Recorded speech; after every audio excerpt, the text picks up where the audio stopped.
స్వాగత వేడుకలు జరుపుకుంటుంది.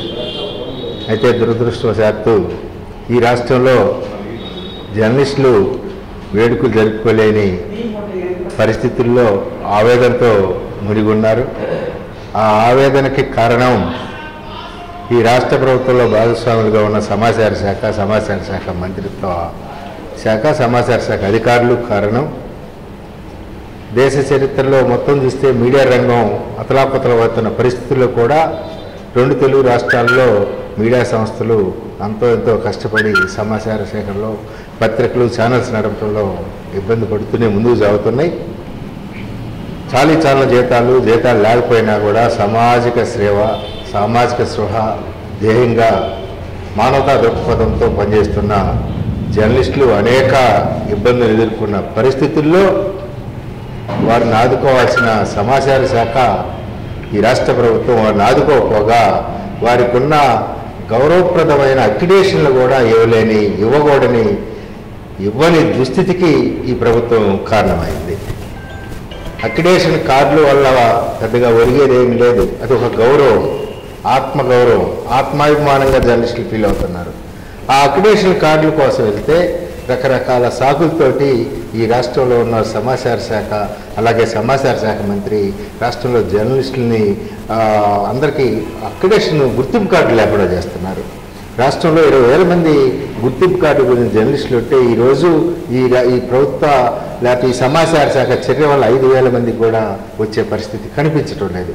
15,000 మంది ప్రత్యక్షంగా, పరోక్షంగా, మరి కొన్ని వేల మంది జర్నలిస్టులు వారి కుటుంబాల మనోవేదనకి ఈ రాష్ట్ర ప్రభుత్వం ఆ రాష్ట్ర ప్రభుత్వ పరిధిలో పనిచేస్తున్న సమాచార శాఖ కారణమైంది.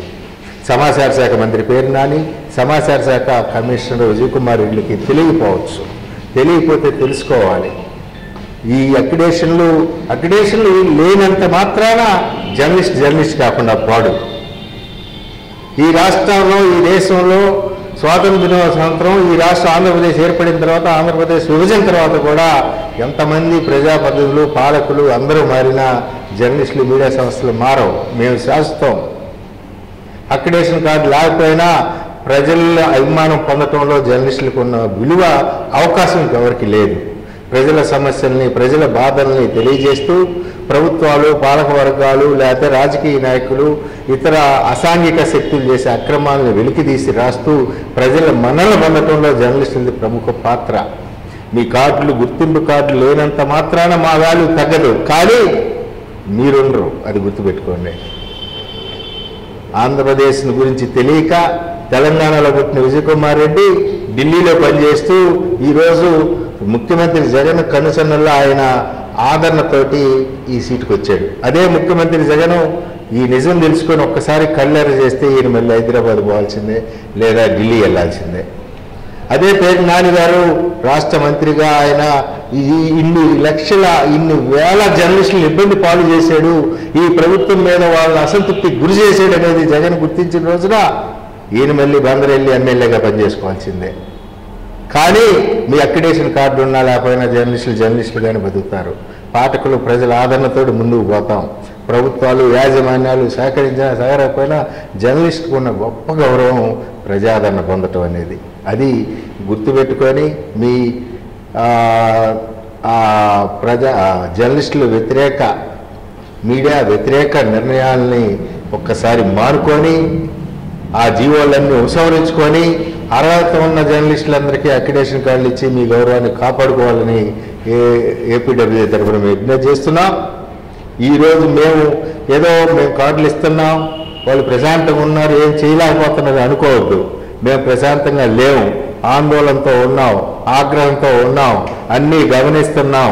ఈ నూతన సంవత్సర ప్రారంభ దినోత్సవం సందర్భంగా పోరాటాన్ని కొనసాగిస్తాం. పోలీసుల రక్షణ లేకుండా ఈ కమిషనర్ని రాష్ట్రంలో ఎక్కడికైనా రమ్మను, అతని సంగతి ఏందో చూస్తాం. జర్నలిస్టులు అంత హీనంగా చూడాల్సిన అవసరం లేదు. కమిషనర్ కార్యాలయాన్ని ముట్టడించడం పెద్ద సమస్య కూడా కాదు. మేము నిరూపిస్తున్నాం. నీలో నిజాయితీ ఉంటే, నువ్వు చేసిన నిజమైతే రా, జిల్లాలకు రా, బయటికి రా, జర్నలిస్టులు అడిగి వాటికి సమాధానం చెప్పను. మంత్రిని కానీ కమిషనర్ కానీ వాళ్ళలో నిజాయితీ ఉండి జర్నలిస్టులకి అన్యాయం చేయట్లేదు అనిపిస్తూ వచ్చి చెప్పమను, ఏ జిల్లాకైనా రమ్మను, ఏడైనా మేము సిద్ధమే.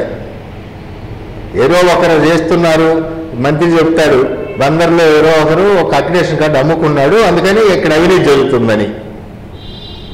చాలామంది రాజకీయ నాయకుల మీద కూడా కేసులు ఉన్నాయి. కేసులు ఉన్న వాళ్ళు ఎమ్మెల్యేలు అవుతున్నారు. ఒకరు దొంగతనం చేస్తే ఆ వ్యవస్థ మొత్తాన్ని దొంగలంటాం, అది పేరు నానికే తెలియదు. అది మంచి పద్ధతి కాదు. మేము చూస్తూ ఊరుకోదలుచుకోలేదు. అర్హులైన జర్నలిస్టులందరికీ అక్రిడేషన్ కార్డులు వచ్చే వరకు మేము పోరాడతాం. పోరాటం ప్రత్యక్షంగా ఉంటుంది, పరోక్షంగానూ ఉంటుంది. ఎక్కడెక్కడ ఏం జరుగుతుందని బయటికి తీస్తాం. జర్నలిస్టుల ఇన్వెస్టిగేషన్ శక్తిని మేము ముందు మంత్రి గారు, విజయ్ కుమార్ రెడ్డి వాళ్ళిద్దరు అవినీతి చర్యలను బయటికి తీసుకొని చూపిస్తాం. అనైతికంగా గ్రానైట్ వ్యాపారాల్లో సంబంధాలు పెట్టుకోవడానికి ప్రయత్నించిన వారు లేరా? వాళ్ళ చరిత్రలు బయటికి రావా? జర్నలిస్టుల శక్తి అయితే మేము చూపిస్తాం, మీరు చూపించండి. మీరు ధైర్యం ఉంటే జర్నలిస్టులకి అక్రిడేషన్ కార్డు లేకుండా మంత్రి విజయ్ కుమార్ రెడ్డి రాష్ట్రంలో తిరగమనండి, అప్పుడు చూస్తాం. ఏం అధైర్యపడద్దు. జర్నలిస్ట్ కార్డు లేనందువల్ల సమాజంలో మనకేం గౌరవం తగ్గదు. జర్నలిస్టులు ఆందోళన చెందాల్సిన అవసరం లేదు. అక్రిడేషన్ కార్డు లేనంత మాత్రాన పాఠకులు ప్రజలు మనల్ని గౌరవించకపోరు. మన గౌరవం మనం కాపాడుకుందాం. మన గౌరవాన్ని కాపాడుకుంటేనే మన శక్తి ఎందుకు చూపిద్దాం. అందుకు అందరూ సిద్ధం కావాలి. ఏ క్షణంలో ఏ పిలిపించినా రంగంలో రావడానికి సిద్ధంగా ఉండాలని జర్నలిస్టులందరికీ మరొకసారి విజ్ఞప్తి చేస్తూ బాధాకరమైనప్పటికీ నూతన సంవత్సర శుభాకాంక్షలను తెలియజేస్తున్నా.